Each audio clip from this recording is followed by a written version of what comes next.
Pak Dandi melihat kedua matanya Taya ini putih semua dong. Dan tiba-tiba Taya berkata kepadanya nih,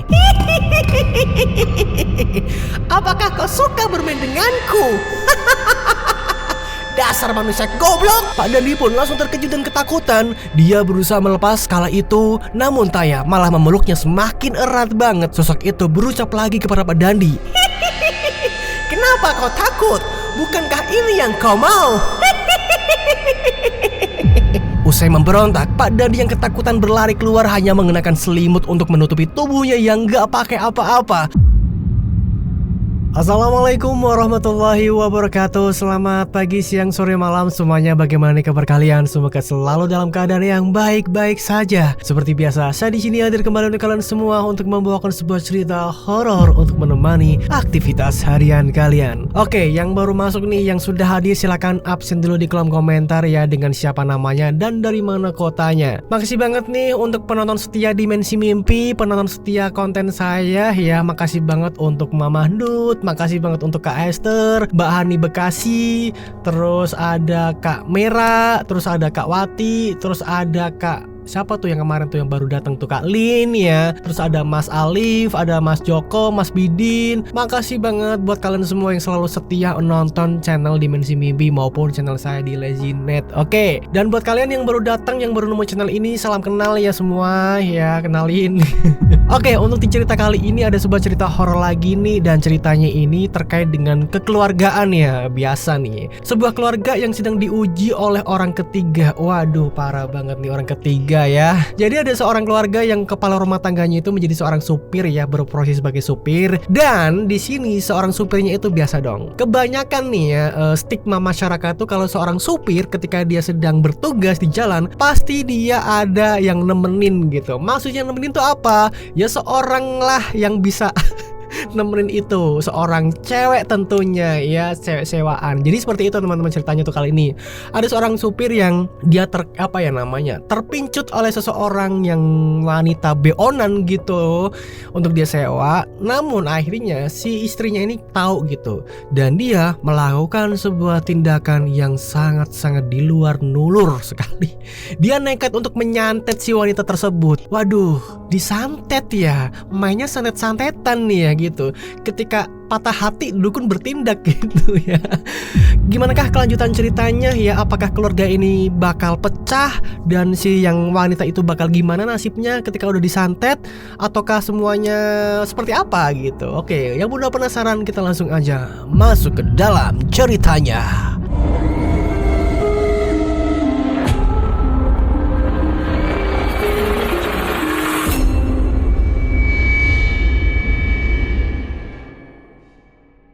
Pak, ini bekalnya jangan lupa dibawa. Ucap seorang istri yang bernama Wina pada suaminya itu yang bernama Dandi yang hendak berangkat charteran. Nah, saat itu anaknya bernama Jaka yang masih duduk di bangku SMP menghampiri Pak Dandi dan minta uang jajan karena pasti Pak Dandi akan pulang 4 hari kemudian. Nah, Pak Dandi adalah seorang supir nih, charteran barang. Dia kadang baru bisa pulang 4 hari kemudian, bahkan sampai 1 minggu baru bisa pulang. Pak Dandi pun memberikan 2 lembar uang berwarna merah pada Jaka, dan Jaka juga menyalami Pak Dandi. Pak, aku minta uang jajan dong, kan bapak nanti pulangnya lama. Ya udah, ini kamu simpan ya, awas jangan dihabisin ya sampai bapak pulang, ucap Pak Dandi sambil memberikan uang 200.000. Makasih ya, aku berangkat sekolah dulu ya Pak. Bu, iya hati-hati nak. Saat itu Jaka menyalami kedua orang tuanya dan segera berangkat ke sekolah bareng dengan temannya yang telah dijemput oleh teman-temannya. Sementara Bu Wina segera beranjak pergi ke warungnya. Dia berjualan makanan untuk menambah penghasilan sehari-harinya. Sedangkan Pak Dani kala itu langsung menuju barang yang akan diantarkannya ke luar kota, dan biasanya berangkat sendiri tanpa ditemani kernet atau siapapun. Nah, tibanya di lokasi ternyata barang yang hendak diangkutnya itu lumayan banyak. Jadi yang datang ke situ itu nggak cuma Pak Dandi saja, ada juga 2 truk lainnya yang datang usai Pak Dandi sampai di sana. Pengangkut barang pun langsung menaikkan semua barang-barangnya dan menatanya ke dalam truk. Sementara Pak Dandi dan sopir lainnya meminta laporan barang yang nanti di sananya akan dicek sambil menunggu barang selesai ditata. Pak Dandi dan 2 supir itu disuruh makan terlebih dahulu nih, dan sudah disediakan di situ. Pak Dandi juga kenalan sama 2 supir itu, yang salah satu supir itu membawa cewek yang kelihatan menor dan cantik banget, tapi terkesan seperti tante-tante. Pak Dandi kira itu istrinya. Nah, dia pun makan sambil cerita-cerita nih pengalaman masing-masing ketika jadi charter. Pak Dadi kemudian bilang sama si sopir yang bawa cewek itu, Beres ya mas kerjanya, ditemani istri terus, jadi semangat dong pastinya, ucap Pak Dandi nih. Nah temannya itu pun tertawa menanggapi ucapannya Pak Dandi. Dia pun bilang kalau itu bukan istrinya, melainkan cewek itu hanyalah wanita sewaannya untuk menemani jalan waktu sopir. Aduh pak, dia ini bukan istri saya, tapi dia wanita sewaan yang nemenin saya nyopir. Pak Dandi yang tidak tahu itu pun kaget dong, karena memang selama ini hampir semuanya itu dikerjakan sendiri. Ya memang sih Pak Dandi pernah dengar rumor kalau biasanya supir-supir itu sering sewa cewek, dan ternyata memang benar adanya. Meskipun gak semua, karena buktinya sampai sekarang Pak Dandi belum pernah melakukan hal itu ya. Nah sopir itu kemudian menceritakan enaknya kalau nyopir bawa cewek sewaan. Namun Pak Dandi hanya menanggapinya dengan senyuman aja. Nah singkat cerita nih, semua barang pun sudah tertata serta sudah ditutupi terpal supaya nggak basah waktu hujan turun.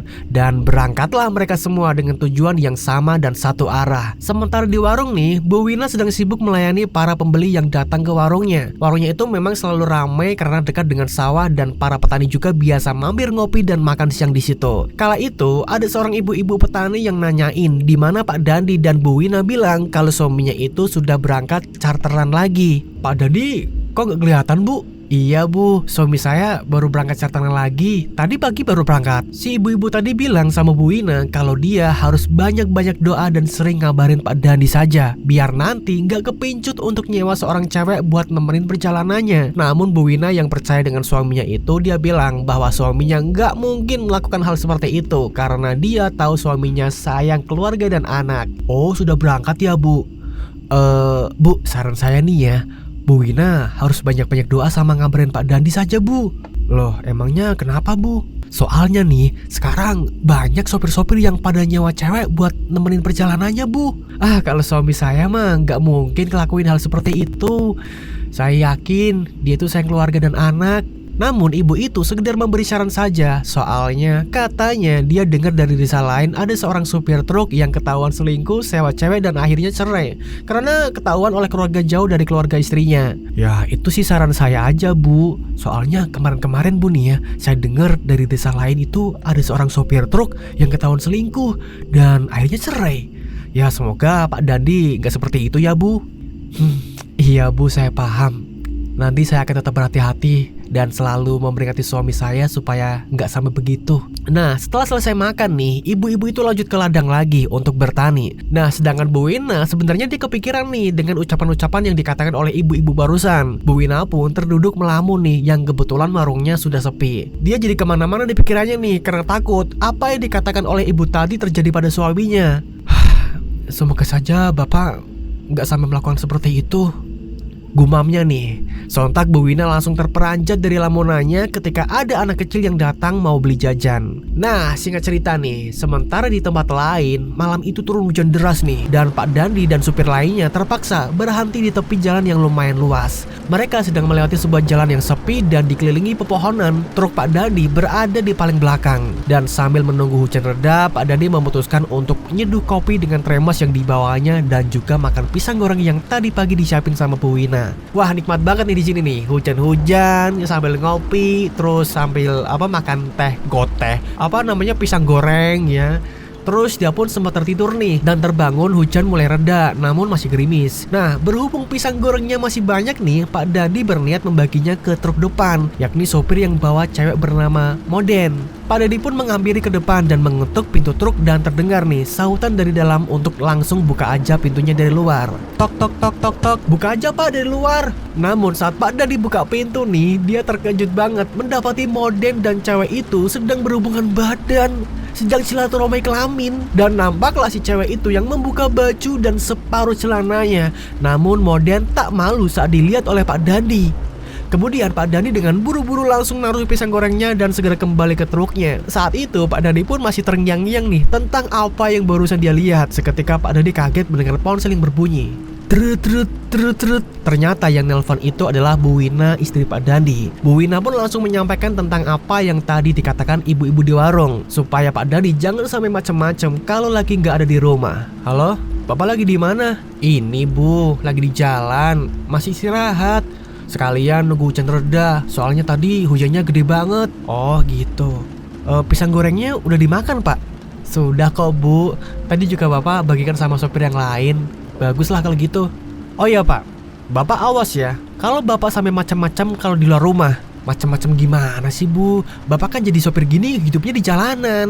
Ya Ibu takut aja, nanti Bapak siapa tahu nyewa cewek gitu buat nemenin perjalanan Bapak. Sontak Pak Dandi langsung terdiam dan dia langsung bertanya bagaimana Bu Wina tahu soal seperti itu. Ibu, kata siapa seperti itu? Tadi siang ada ibu-ibu di warung terus bilang Ibu harus hati-hati dan harus ngabarin Bapak terus. Soalnya kata dia banyak tuh sopir yang sekarang tuh nyewa cewek nemenin perjalanan dan ada yang sampai ketahuan selingkuh.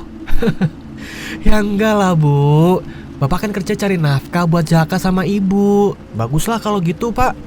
Kalau gitu semoga aja Bapak nggak seperti itu. Iya Bu, tenang aja udah. Nah setelah itu mereka pun memutuskan teleponnya nih. Dan Pak Dandi akan melanjutkan perjalanannya karena memang sudah reda itu hujannya. Singkat cerita, keesokan harinya sampailah mereka di lokasi tujuan. Dan barang-barang pun segera diangkati oleh tukang angkat barang. Sementara Pak Dandi dan sopir lainnya dipersilakan rehat dan makan dulu. Saat Pak Dandi papasan sama Moden dan cewek itu, si ceweknya senyum-senyum aja tuh. Dan Moden menghampiri lalu berkata kepada Pak Dandi, udah biasa kali, gak usah heran. Ntar kalau kamu pengen, kabarin aja. Ntar tak cari ini yang mantep-mantep, asal harga cocok aja. Pak Dandi pun hanya tertawa menanggapi guruan Moden dan mereka pun bergegas makan dan nanti tidur di tempat yang sudah disediakan untuk sekedar rehat karena nanti sorenya mereka akan segera kembali pulang. Saat tertidur nih, Pak Dandi saking capeknya malah bermimpi melakukan hubungan intim dengan seorang cewek yang gak dikenal. Dan saat terbangun dia pun basah. Dia pun segera numpang ke toilet kala itu dan mandi saat itu juga. Dia berpikir mungkin gara-gara ngelihat Moden tadi malam nih ya, sampai kepikiran hingga akhirnya Pak Dandi sampai mimpi basah gitu. Karena memang minggu-minggu ini saat di rumah Pak Dandi belum mendapatkan jatah dari istrinya. Nah singkat cerita nih, sore hari hendak pulang, Moden tiba-tiba saja nawarin untuk ikut dengannya namun tidak menyebutkan kemana nih. Ayo ikut sama aku aja. Mau kemana? Udah ayo ikut aja. Pak Dandi pun hanya ikut aja tuh kala itu karena memang sedang luang. Hingga sampailah mereka di lokasi perumahan yang remang-remang. Moden dan Pak Dandi parkirin truknya dulu. Saat turun Pak Dandi kaget karena Moden mengajaknya ke tempat hiburan malam di mana banyak sekali kupu-kupu malam di situ. Pak Dandi sempat menolak, namun karena terus dirayu Moden untuk sekali-kali mencobanya, akhirnya setan dalam diri Pak Dandi pun tergoda. Dan malam itu Pak Dandi hilaf nih dan menyewa seorang cewek yang bernama Taya yang kelihatannya cantik dan seksi banget, bahkan sampai melakukan hubungan silaturahmi intim. Parah banget pokoknya di sini. Nah setelah selesai melakukan itu, Moden menawarkan kepada Taya untuk nanti ikut aja dengan Pak Dandi saat charteran lagi untuk nemenin. Tak, nanti kamu ikut aja nemenin Pak Dandi. Kasihan dia sendirian terus. Ya aku sih mau aja, asal dianya mau nggak. Pak Dandi yang merasa keenakan dengan Taya akhirnya sepakat di charteran berikutnya akan menjemput Taya dan membawanya nih. Waduh Pak Dandi. Singkat cerita nih, keesokan harinya Pak Dandi pun tiba di rumah dan disambut Bu Wina serta Jaka. Namun Pak Dandi yang masih lelah itu dia langsung beranjak masuk ke dalam kamar dan istirahat. Sementara Bu Wina mengambil baju kotor Pak Dandi dan akan segera mencucinya nih. Tapi Bu Wina curiga saat menemukan celana Pak Dandi yang basah, yakni kemarin celana Pak Dandi yang sudah mimpi basah. Di celana itu Bu Wina mengenali bekas sesuatu. Ya tahu pastilah dong ya. Dan Bu Wina tambah curiga nih usai menemukan bekas lipstik yang menempel di kaosnya Pak Dandi. Dan ada juga rambut panjang yang nempel di sana. Padahal Pak Dandi rambutnya tidak sepanjang itu. Bu Wina yang teringat akan ucapan ibu-ibu di warung kemarin langsung berpikiran negatif nih sama Pak Dandi. Usai mencuci baju, Bu Wina diam-diam mengambil HP-nya Pak Dandi yang tergeletak dan segera membuka isi chatnya. Bu Wina sontak terkejut saat menemukan sebuah kontak yang foto profilnya cewek seksi dan mengirimkan pesan kepada Pak Dandi yang bertuliskan seperti ini nih. Makasih ya mas, enak banget tadi malam tidur sama kamu. Kamu juga tahan lama banget. Kutunggu kedatanganmu lagi ya mas. Waduh parah banget nih sumpah. Diakhiri dengan emoticon manyun dan lope-lope gitu nih. Segera saat itu Bu Wina ngirim tuh kontak ke HP-nya Bu Wina sendiri. Lalu membangunkan Pak Dandi yang masih tidur dan diinterogasi tuh. Pak, bangun pak. Pak Dandi terbangun masih ngantuk nih. Dan dia gelagapan saat melihat HP-nya ada di tangan Bu Wina. Saat itu Pak Dandi pun langsung merebut HP-nya. Tapi sayang Bu Wina sudah tahu semuanya. Dan dia meminta penjelasan sambil ngamuk-ngamuk yang kemudian menangis. Maksudnya apa nih pak? Kenapa bapak mengkhianati ibu? Kenapa pak? Katanya Bapak nggak akan melakukan seperti itu. Ibu sudah percaya sama Bapak. Tapi nyatanya Bapak malah tidur bersama wanita itu. Bu Wina nggak nyangka kalau suaminya itu akan main cewek saat di luar sana. Padahal Bu Wina sudah percaya banget kalau Pak Dandi akan setia dengan Bu Wina. Pak Dandi pun panik dan khawatir saat itu karena dia saat itu memang hilaf. Katanya hilaf, ya nggak tahu sih sebenarnya. Tapi nggak tepat juga sih kalau dikatakan hilaf ya, karena Pak Dandi ini ternyata sebenarnya malah ketagihan. Saat itu Pak Dandi berusaha memohon maaf kepada Bu Wina agar tidak marah lagi dan merayunya dengan segala macam rayuan Pak Dandi dan berjanji tidak akan melakukan itu lagi. Pak Dandi sambil mohon-mohon banget nih dan berlutut kepada Bu Wina. Akhirnya Bu Wina pun memberikan kesempatan untuk Pak Dandi untuk berubah dan tidak mengulanginya lagi. Bu, Bapak minta maaf Bu. Iya Bapak salah, Bapak hilaf. Bapak janji gak akan lakukan itu lagi Bu. Bapak mohon maafin ya Bu. Bapak akan berubah Bu. Ya Bu, ya please maafin Bapak. Bapak akan berubah Bu demi Ibu dan Jaka. Ya sudah, Ibu akan memberikan Bapak kesempatan. Tapi Bapak janji Bapak akan berubah dan gak akan ngulangi lagi kan? Iya Bu, Bapak janji.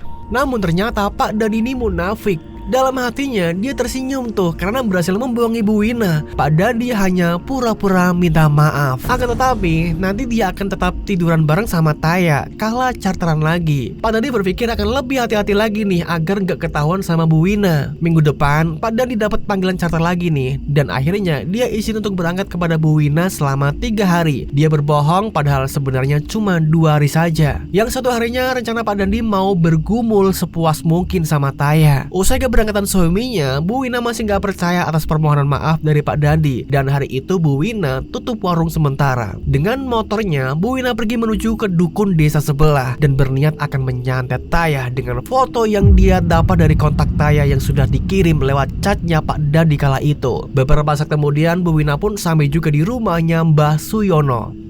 Tok tok tok tok. Permisi. Saat itu belum ada yang keluar membukakan pintunya nih, sehingga Bu Wina sampai mengetuk pintunya beberapa kali. Nah singkat cerita pintu pun dibuka nih, krek. Akhirnya muncullah sosok laki-laki tua yang keluar membukakan pintu dan menemui Bu Wina. Ayo silakan masuk. Segera Bu Wina pun masuk ke dalam rumahnya Mbah Suyono. Dan sesampainya di dalam dia langsung menjelaskan niat kedatangannya itu. Kalau dia akan menyantet seseorang akan tetapi nggak sampai mati, cukup menderita saja biar kapok. Bah, saya mau menyantet seseorang biar dia menderita, tapi jangan sampai mati ya Mbah. Iya, tapi ada syaratnya. Apa Mbah syaratnya? Syaratnya itu foto. Dan kamu harus bayar mahar dulu. Maharnya berapa Mbah? 10 juta saja. Bu Wina pun langsung menyerahkan foto Taya yang sudah dicetak dan membayar maharnya nih. Setelahnya malam itu juga Bu Wina dan Mbah Suyono masuk dalam ruangan ritual. Mbah Suyono langsung membakar kemenyan di dalam ruangan hingga asap pun mengepul. Di sana juga sudah disiapkan beberapa sesajen yang lengkap, ada beberapa media santai juga. Mbah Suyono langsung merapalkan mantranya dan memanggil sosok wanita dengan muka hancur. Saat itu hembusan angin kencang masuk dalam ruangan, membuat hawa mencekam dan dingin. Bu Wina pun merinding. Sesaat kemudian muncullah sosok wanita muka hancur itu menyeramkan berada di sampingnya Mbah Suyono. Lalu Mbah Suyono berkomunikasi dengan sosok wanita itu dan mengarahkan foto itu kepada sosok itu. Mbah Suyono menyuruh sosok itu untuk merasuki Taya dan mengganggunya. Sesaat kemudian sosok itu pergi menghilang gitu aja. Setelahnya Mbah Dukun sudah selesai melakukan ritualnya nih, dan Bu Wina pun segera untuk pulang ke rumah. Malam itu sekitar pukul 10 malam Bu Wina pulang sendirian dari desa sebelah menuju rumah naik motor. Di tengah perjalanan Bu Wina melewati jalanan yang sangat sepi banget dan gelap, hanya disentri dengan lampu motornya itu. Saat itu Bu Wina melewati jalanan depan kuburan yang sangat sepi banget. Tiba-tiba aja nih hembusan angin kencang membuat hawa dingin dan suasana sangat mencekam. Tiba-tiba aja Bu Wina mencium bau busuk yang menyengat, baunya anyir serta amis darah. Saat itu Bu Wina merinding gak karuan. Terdengar suara wanita tertawa mengikik berada di belakang tubuhnya Bu Wina. Dia juga merasa motornya kok berat banget nih. Karena penasaran, Bu Wina pun menoleh ke arah spion motornya. Ketika melihat ke arah spionnya, betapa terkejutnya Bu Wina karena terlihat di belakang tubuhnya itu ada sosok kuntilanak yang menyeramkan banget wajahnya dengan pakaian putih lusuh penuh tanah. Bu Wina berusaha mempercepat motornya nih, akan tetapi tetap aja nggak bisa kenceng jalannya. Otomatis nih tubuhnya sangat gemeteran sekali, tapi Bu Wina mencoba fokus supaya cepat sampai di rumah. Nah, beberapa saat kemudian Bu Wina pun akhirnya sampai juga di rumah. Segera dia langsung rehat dan menenangkan pikirannya itu. Aduh, tadi apaan sih, serem banget sumpah. Sementara Pak Dandi datang menghampiri Taya saat akan berangkat charteran dan Taya tampil sangat menggoda kala itu. Pak Dandi bilang kepada Taya agar dia jangan catatan mesra ke nomornya karena takut ketahuan sama istrinya. Tak, nanti lain kali kamu jangan ngecat aku mesra ya, soalnya kemarin udah ketahuan. Iya mas, soalnya aku kan kemarin cuma ngucapin terima kasih aja kok sama kamu. Emangnya kamu ketahuan terus gimana? Ya aku berusaha minta maaf dan membujuk dia. Untungnya dia maafin aku. Tapi padahal kan aku cuma pura-pura aja. Ih kamu itu mas, ucap Taya nih sambil tertawa. Dan dalam perjalanan berangkat, awalnya malam itu mereka belum berhubungan nih, hanya sekedar mesra-mesraan aja dan cuma sebatas ciuman. Saat mereka di perjalanan, tiba-tiba aja di dalam truk mereka mencium bau busuk yang sangat menyeruak sekali. Dan mereka juga merinding saat itu. Ini bau apa ya mas? Tanya Taya nih. Iya, aku juga nggak tahu. Kok tiba-tiba bau kayak gini ya? Busuk banget. Prak! Tiba-tiba aja mereka dikejutkan dengan sebuah batu yang terjatuh dan menimpa atap truknya keras banget. Beberapa saat kemudian akhirnya Pak Dandi menghentikan truknya di tepi jalan untuk mengecek apa yang terjatuh. Mereka berdua pun turun nih dan melihat ke atas atap truknya. Namun ketika mereka melihat ke atas atap truknya, betapa terkejutnya mereka. Di atas truknya itu ternyata ada sosok wanita yang sangat menyeramkan banget dengan wajah hancur penuh darah. Taya pun teriak nih. Taya yang gak kuat melihat sosok wanita itu, akhirnya dia pun ambruk pingsan di tepi jalan saat itu. Sementara Pak Dandi panik nih melihat Taya pingsan dan dia mencoba membawa Taya ke warung yang kebetulan di tepi jalan truknya berhenti ada warung. Taya dibawa ke sana nih dan mencoba untuk disadarkan. Pak Dandi meminta minyak angin kayu putih kepada pemilik warung dan mengolesinya kepada hidung Taya nih. Tak, bangun tak? Taya pun belum bangun juga nih. Hingga beberapa saat kemudian akhirnya Taya pun sadar juga dari pingsannya. Bu, teh hangatnya satu bu. Saat itu segera Pak Dandi pun membelikan teh hangat di warung itu untuk Taya. Ini diminum dulu tak? Taya pun segera mendengar teh hangat itu secara perlahan-lahan nih. Gimana? Kamu udah mendingan? Iya, kalau gitu kita lanjut lagi ya. Taya kemudian menjawab dengan menganggukkan kepalanya nih. Dan mereka segera melanjutkan perjalanannya lagi. Sosok wanita yang ada di atas truknya Pak Dandi itu udah hilang. Taya tubuhnya ini masih kerasa lemas gitu di dalam truk. Hingga akhirnya dia pun tertidur. Sementara Pak Dandi fokus mengendari truknya supaya cepat sampai di lokasi tujuan. Taya yang sedang tidur tiba-tiba aja dia bermimpi buruk nih. Di dalam mimpinya itu dia berada di sebuah hutan yang sangat gelap banget dan dia sendirian di sana. Dia kebingungan tuh, nggak tahu arah jalan pulang sampai mengedarkan pandangannya di sekeliling hutan. Sesaat kemudian tiba-tiba aja ada hembusan angin kenceng datang membuat pepohonan yang ada di dalam hutan itu bergerak-gerak semuanya. Hawanya semakin mencekam. Kala itu tiba-tiba Taya dikejutkan dengan sosok wanita yang datang menghampirinya dengan pakaian putih lusuh penuh dengan tanah dan wajah yang serem banget. Sosok itu menatap tajam ke arahnya Taya dengan kedua matanya yang memutih semua. Dasar wanita tidak tahu diri. Ucap sosok wanita itu. Lalu sosok itu pun tertawa menggelegar di dalam hutan membuat Taya merinding. Dan saat itu juga Taya langsung terlonjak bangun dari tidurnya. Dengan nafas yang gak beraturan dan jantung berdebar-debar, keringat pun membasahi tubuhnya. Kamu kenapa tak? Mimpi buruk? Iya mas. Dia mencoba mengatur nafasnya nih dan Pak Dandi langsung memberikan air putih kepada Taya. Ya udah nih, minum dulu nih biar lebih tenang. Makasih ya mas. Saat itu Taya langsung minum air putih yang diberikan oleh Pak Dandi. Setelahnya Taya pun melamun kepikiran dengan mimpinya yang dia alami barusan. Ketika dia sedang melamun, tiba-tiba aja Taya dikejutkan dengan bayangan putih yang melesat di dalam truknya itu disertai dengan angin yang membuatnya merinding. Mereka yang melewati jalanan sepi itu tiba-tiba Pak Dandi dan Taya dikejutkan dengan bayangan putih di depan jalannya. Dan seketika bayangan putih itu menampakkan wujudnya, yaitu sosok wanita yang sangat menyeramkan seperti yang Taya lihat di dalam mimpinya itu. Sontak Pak Dandi yang melihat sosok wanita itu berdiri di depan jalan langsung mengerem truknya secara mendadak. Untungnya di belakang truknya itu gak ada kendaraan yang lain.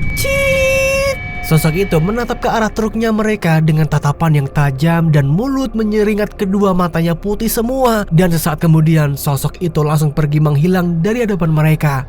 Mas, aku takut mas, ucap Taya dengan ketakutan nih. Udah gak apa-apa, jangan takut, kita lanjut jalan lagi ya.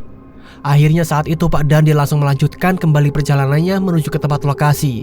Nah, singkat cerita nih, pada keesokan paginya Pak Dandi dan Taya pun akhirnya sampai juga di lokasi dan segera barang yang ada di dalam truknya itu diturunkan nih. Mereka pagi itu makan sarapan terlebih dulu di tempat yang sudah disediakan. Dan setelah makan, mereka akan tidur sejenak karena semalam itu mereka nggak bisa tidur. Apalagi Taya tidurnya hanya sebentar saja. Oke, singkat cerita lagi nih, pada sore harinya mereka segera pulang nih. Dan mereka malam ini mutusin untuk mampir terlebih dulu di penginapan mini yang ada di suatu tempat. Dan disitu sudah dikenal sebagai tempat orderan beonan. Pak Dandi berencana akan melakukannya di penginapan itu bareng Taya. Dan mereka mandi terlebih dulu sebelum berhubungan karena sejak pagi belum mandi kan. Nah, tepatnya malam itu tiba-tiba aja mendadak hujan deras nih. Sungguh momen yang cocok banget ya menurut orang-orang untuk melakukan hubungan yang sangat-sangat dimimpikan banyak orang. Apalagi kalau bukan silaturahmi kelamin, ya kan? Usai mengunci pintu dan mematikan lampu, mereka pun memulai aksinya itu. Namun saat mereka akan melakukan aksinya, tiba-tiba saja Taya melihat ada bayangan yang masuk dari jendela. Pak Dandi nggak tahu, dan bayangan itu tiba-tiba aja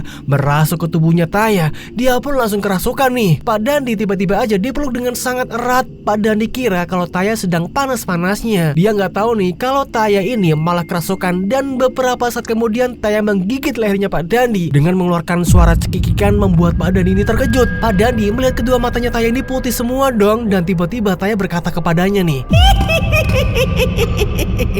apakah kau suka bermain denganku? Dasar manusia goblok. Pak Dandi pun langsung terkejut dan ketakutan. Dia berusaha melepas kala itu, namun Taya malah memeluknya semakin erat banget. Sosok itu berucap lagi kepada Pak Dandi, kenapa kau takut? Bukankah ini yang kau mau? Usai memberontak, Pak Dandi yang ketakutan berlari keluar hanya mengenakan selimut untuk menutupi tubuhnya yang gak pakai apa-apa. Dan dia langsung teriak-teriak minta tolong. Tolong! Tolong! Orang-orang pun pada keluar dan heran melihat Pak Dandi yang hanya tutupan selimut aja. Ada apa bang? Pak Dandi langsung bilang kalau pasangannya ngakunya ini kesurupan di dalam kamar dan hendak mencelakainya. Itu mas, istri saya di dalam tiba-tiba kesurupan. Yaudah, ayo kita lihat. Saat itu orang-orang langsung segera hendak membantunya nih. Namun orang-orang terkejut saat membuka pintu kamar itu. Taya dari dalam yang tanpa mengenakan apapun nih yang telanjang langsung menerjang orang itu. Kagetlah mereka. Akhirnya usai dipegangi beberapa orang, Taya berhasil dipakaikan pakaiannya nih. Bang, lu apain dia bang? Kok dia sampai kesurupan? Saya juga nggak tahu mas, tiba-tiba dia kesurupan begini. Pak Dandi pun nggak tahu apa penyebabnya. Dan malam itu Taya dibawa ke salah satu rumah warga dan seorang warga langsung memanggil Ustadz yang ada di desa itu untuk menyadarkan Taya. Saat itu Ustadz Ozi nih namanya nih langsung membacakan doa. Dan sosok yang ada di dalam tubuhnya Taya itu kepanasan dan berkata mengancam Pak Dandi. Dasar laki-laki biadab, awas saja kau tidak akan tenang dalam hidupmu. Saat itu semua orang langsung melihat ke arahnya Pak Dandi yang diancam oleh sosok wanita itu. Hembusan angin kencang pun datang membuat suasana malam itu semakin mencekam. Taya semakin memberontak, meronta-ronta tidak karuan nih. Para warga mencoba memegangi tubuh Taya dengan erat karena hendak lari kabur. Lepaskan saya! Sampai kakinya Taya ini hentak-hentakan memberontak tidak karuan nih. Namun akhirnya usai memberontak dan dibantu para warga, Taya pun berhasil disadarkan. Sosok yang ada di dalam tubuh Taya itu dikeluarkan dari dalam raganya dan Ustadz Ozi pun sudah tahu penyebabnya. Kemudian Ustadz Ozi ini menyuruh Pak Dandi untuk jujur dan disuruh mengakui siapa sebenarnya Taya itu. Maaf, bapak namanya siapa? Saya Dandi Pak Ustadz. Pak Dandi, tolong saya minta bapak jujur. Sebenarnya dia ini siapa? Soalnya biar saya menemukan titik terangnya. Akhirnya Pak Dandi terpaksa jujur soal Taya, bahwa mereka bukan pasangan suami istri. Para warga pun gak heran karena memang penginapan itu kebanyakan adalah orang-orang yang sering open BO nih. Iya Pak Ustadz, saya jujur sebenarnya dia bukan istri saya, tapi wanita yang saya sewa. Ustadz Ozi dan warga yang lain pun langsung istighfar nih, serta menggelengkan kepalanya. Kemudian menanyakan apakah Pak Dandi sudah menikah, dan Pak Dandi mengiyakan. Astagfirullahaladzim. Pak Dandi sudah menikah? Sudah Pak. Ustadz Ozi kemudian menasihati Pak Dandi untuk bertaubat dan jangan mengkhianati istrinya sendiri. Dan mungkin ini adalah peringatan untuk Pak Dandi nih. Pak Dandi pun akhirnya kapok dan dia nggak akan mengulanginya lagi. Dan dia disuruh Ustadz Ozi untuk meminta maaf sama istrinya jika sudah sampai rumah. Jadi gini Pak Dandi, setelah ini lebih baik Bapak bertaubat sebelum terlambat Pak. Karena itu membuat istri Bapak sakit hati dan bisa membuat hidup Bapak sengsara loh.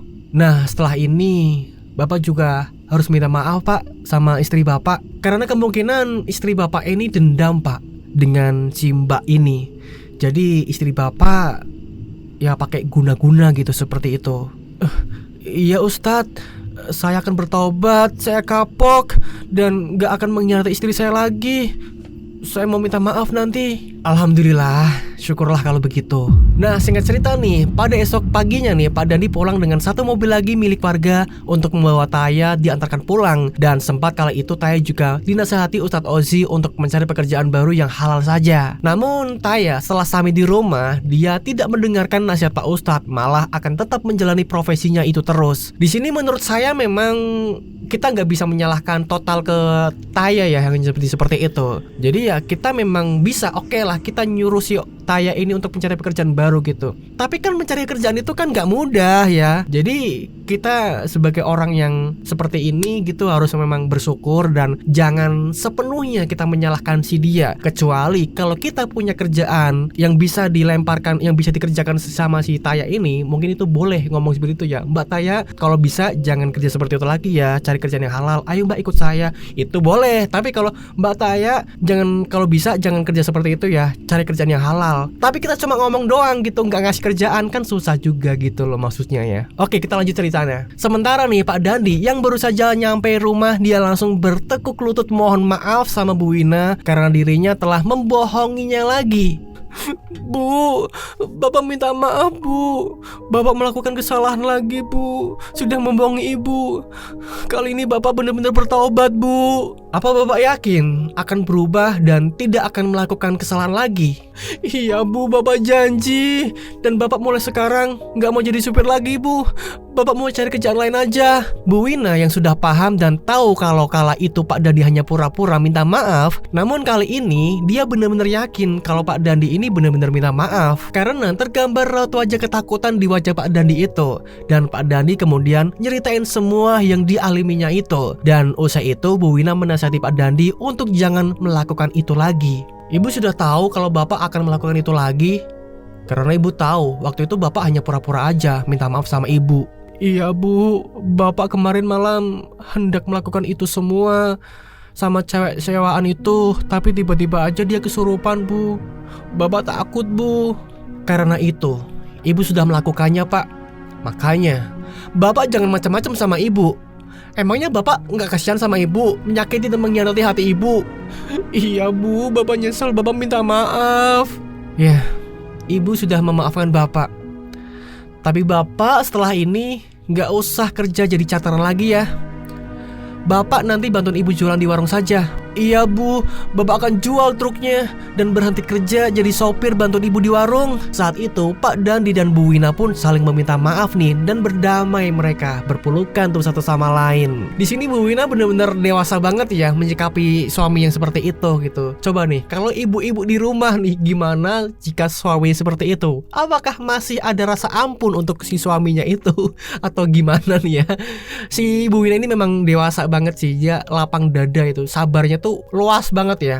Oke kita lanjut ceritanya nih. Akhirnya setelah Pak Dandi pun jual truknya dan merenovasi warungnya lebih gede lagi nih agar banyak pembeli yang makin ramai berdatangan. Dan semenjak hari itu Pak Dandi mencoba untuk berubah nih. Tentunya bukan menjadi Power Ranger ya, melainkan menjadi suami yang bisa menjadi teladan bagi anaknya dan juga menyayangi keluarganya. Nah sementara di sisi lain nih, Taya malam itu seperti biasanya dong mangkal di warung remang-remang menunggu pelanggan yang datang sembari mainan HP. Saat dia sedang asik mainan HP nih, tiba-tiba aja dia melihat ada sekelebatan bayangan hitam yang lewat dan disertai dengan hembusan angin membuatnya merinding. Namun Taya nggak terlalu menghiraukan itu. Dia kembali main HP lagi nih. Tapi tiba-tiba aja dia mendengar ada suara yang berbisik di telinganya. Taya, Taya, Sontak dia terperanjat kaget dan melihat ke arah pohon yang ada di depan warung itu. Betapa terkejutnya dia melihat di sana ada sosok wanita yang sedang duduk dengan kedua kaki berayun-ayun. Wajahnya yang sangat menyeramkan banget, hancur penuh darah.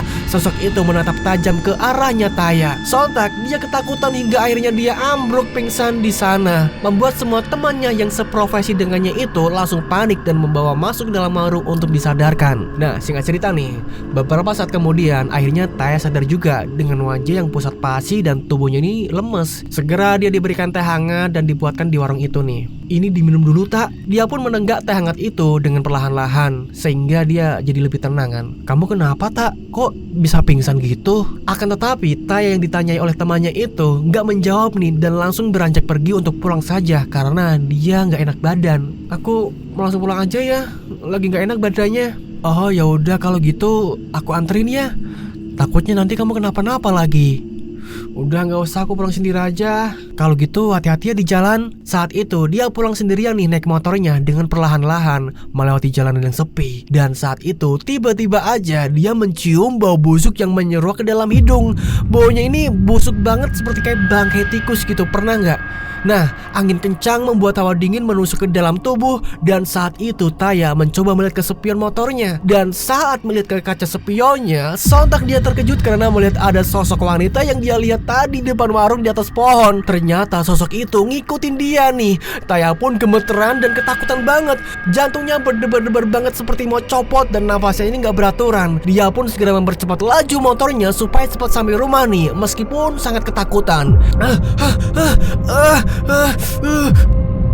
Beberapa saat kemudian Taya akhirnya sampai juga di rumah dan dia sudah nggak melihat sosok wanita itu lagi. Dia pun akhirnya segera masuk ke dalam kamar untuk istirahat nih. Nah, sesamanya di kamar nih, dia mencoba untuk mengatur nafasnya tuh yang nggak karuan tuh dan jantungnya juga tadi mau copot ya. Nah, setelah itu karena dia merasa haus nih, Taya pun beranjak ke dapur untuk mengambil air putih. Namun saat itu dia sedang mengambil air putih, tiba-tiba aja Taya dikejutkan dengan sebuah tangan yang menepuk pundaknya dari belakang. Otomatis dia kaget dong dan langsung menoleh ke belakang. Tapi saat dia menoleh ke belakang, ternyata nggak ada siapa-siapa. Dia pun ketakutan nih karena tadi jelas-jelas banget dia melihat ada tangan yang di pundaknya tuh. Seketika dia mendengar ada suara wanita yang tertawa mengikik dan dia langsung kabur lari masuk ke dalam kamarnya. Nah, sesamanya di dalam kamar nih, Taya langsung menenggelamkan tubuhnya di balik selimut karena dia ketakutan banget nih.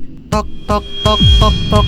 Tiba-tiba terdengar ada suara yang mengetuk jendela kamarnya. Dia pun bangkit nih dan mencoba membuka pintu jendela kamar. Krek! Saat pintu jendelanya dibuka, betapa terkejutnya Taya melihat di sana ada sosok wanita yang tadi mengikutinya. Sosok wanita yang sangat menyeramkan dan kedua matanya memutih menatap tajam ke arah Taya. Taya pun akhirnya pingsan lagi saat itu sampai pagi hari.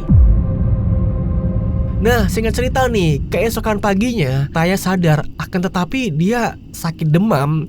Akhirnya dia nanti malam gak berangkat nih untuk mangkal lagi. Nah, oke, sementara di sisi lain nih, Pak Dandi dan Bu Wina semakin rukun dong keluarganya. Pagi itu mereka masak-masak di dapur bersama untuk jualan di warungnya nih. Setelah semua masakan udah matang, segera mereka tata di dalam warungnya tuh.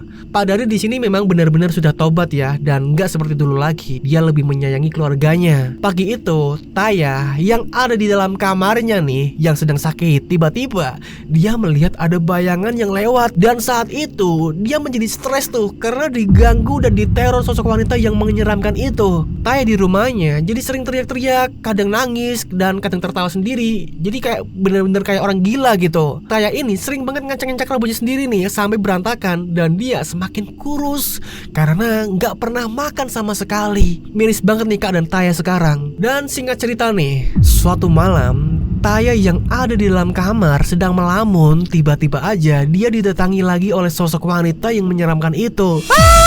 Taya pun teriak seperti itu. Taya yang udah gak kuat nih terus-terusan diteror oleh sosok yang menyeramkan itu karena dia sudah sangat stres banget. Dia pun akhirnya mengambil sebuah minuman sampai menelan obat-obatan hingga akhirnya dia overdosis yang ada di dalam kamarnya itu. Setelahnya Taya pun akhirnya tewas mengenaskan dengan busa yang keluar dari dalam mulutnya. Dan beberapa hari kemudian ada warga yang mencium bau bangkai dari rumahnya Taya. Dan sudah beberapa hari mereka nggak melihat Taya keluar. Warga pun mendatangi rumahnya dan mereka terkejut karena Taya sudah ditemukan tewas mengenaskan dan tubuhnya membusuk. Hari itu juga jenazah Taya langsung dimakamkan karena sudah membusuk. Miris banget ya. Oke, singkat cerita nih, sementara di sisi lain, Bu Wina dan Pak Dandi yang sibuk melayani para pembeli yang datang ke warungnya untuk makan siang, tiba-tiba aja ada Modern nih yang datang mampir ke warungnya Pak Dandi. Dan Modern cerita saat itu kalau dia juga sudah berhenti charteran karena dia sudah kepergok oleh istrinya kalau dia sudah main cewek di luar sana. Den, apa kabar? Baik Pak Dandi, sekarang bantu istrinya jualan ya? Iya Den, saya sudah tobat dan truk saya udah saya jual. Bagus lah kalau gitu. Saya juga udah gak charteran lagi Pak. Loh emangnya kenapa Den? Saya udah ketahuan sama istri Pak kalau main cewek di luar. Insaf sekarang ya Den berarti. Ngomong-ngomong mau pesan apa nih Den? Nasi sama telur, terus itu sama sop ya. Kasih sambal juga sama tempe goreng tuh. Bu, siapin ya Bu? Iya Pak, bentar. Saat itu Pak Dandi dan Modern akhirnya ngobrol nih karena sudah lama juga mereka nggak pernah ketemu. Modern juga cerita soal Taya. Dia dengar kabar kalau Taya sudah meninggal. Katanya Taya ini sering diganggu oleh sosok-sosok yang menyeramkan hingga membuatnya ini stres dan akhirnya dia minum minuman keras sampai menelan obat-obatan gitu. Ya akhirnya pun dia overdosis dan tewas mengenaskan ya. Kamu udah tahu tentang Taya belum Pak? Ya enggak lah, emangnya kenapa dia? Waduh Pak, ketinggalan info nih. Jadi si Taya itu udah meninggal beberapa hari yang lalu Pak. Katanya dia diganggu sosok seram dan stres sampai dia minum minuman keras dan nelan obat sampai overdosis. Ya akhirnya dia tewas mengenaskan gitu. Innalillahi wa inna ilaihi rajiun. Beberapa saat kemudian akhirnya pesanannya Moden sudah siap dan diantarkan oleh Bu Wina ke depan mejanya. Silakan Mas Moden. Oh iya Bu, makasih. Alhamdulillah kalau Mas Moden juga sudah bertaubat. Terus sekarang kerjanya apa Mas? Saya kerja jadi karyawan di toko material Bu. Ya bantu-bantu di tokonya Pak Alik saya. Oh syukurlah kalau gitu. Sementara Bu Wina yang mendengar itu sedikit lega nih dan puas karena pelakor itu akhirnya meninggal dunia juga. Pak Dandi pun bersyukur karena kini dirinya bisa bertaubat dan diberi kesempatan untuk berubah menjadi yang lebih baik lagi. Bahkan Bu Wina sekarang juga sudah mencoba lebih baik lagi, banyak beribadah. Kini Pak Dandi akan menyayangi keluarganya lebih dari apapun. Jadi di sini ada pesan-pesan nih. Bekerjalah secara profesional dan selalu ingat anak istri ya. Buat bapak-bapak yang sudah punya anak dan istri, jangan sampai tergiur dengan perbuatan orang lain yang menyesatkan itu. Belajarlah menjadi laki-laki yang setia dan menyayangi keluarga karena setia itu mahal Pak. Dan jangan sakiti hati istri karena itu bisa membuat hidup bapak sengsara. Jadi seperti itu. Dan itulah teman-teman ceritanya sudah tamat sampai di sini ya. Terima kasih nih buat kalian yang sudah menonton dari awal sampai akhir. Makasih banget. Gimana ceritanya? Apakah sudah cukup menghibur? Tulis di kolom komentar ya. Mohon maaf banget nih ya kalau ada salah-salah kata saya dalam membawakan ceritanya. Dan saya juga hari ini agak sakit, nggak enak badan ya. Suara saya juga agak berbeda nih kali ini. Tapi nggak apa-apa, demi kalian semua agar ada tontonan ya, agar ada cerita untuk hari ini, maka saya harus bikin konten seperti ini. Maka dari itu untuk sebagai rasa terima kasih saya gitu, klik like-nya dong. Dan absen di kolom komentar ya, kalau perlu share-share ke teman kalian juga nih gitu, di sosmed kalian atau di mana gitu kan, biar banyak orang yang makin kenal dengan channel ini gitu. Jadi kalian juga makin banyak teman-temannya nanti. Oke deh kalau gitu, sepertinya saya di sini nggak usah banyak ngomong lagi ya, karena udah panjang. Dan seperti biasa, akhir kata saya mengucapkan wassalamualaikum warahmatullahi wabarakatuh. Ingat ya, hidup hanyalah ilusi.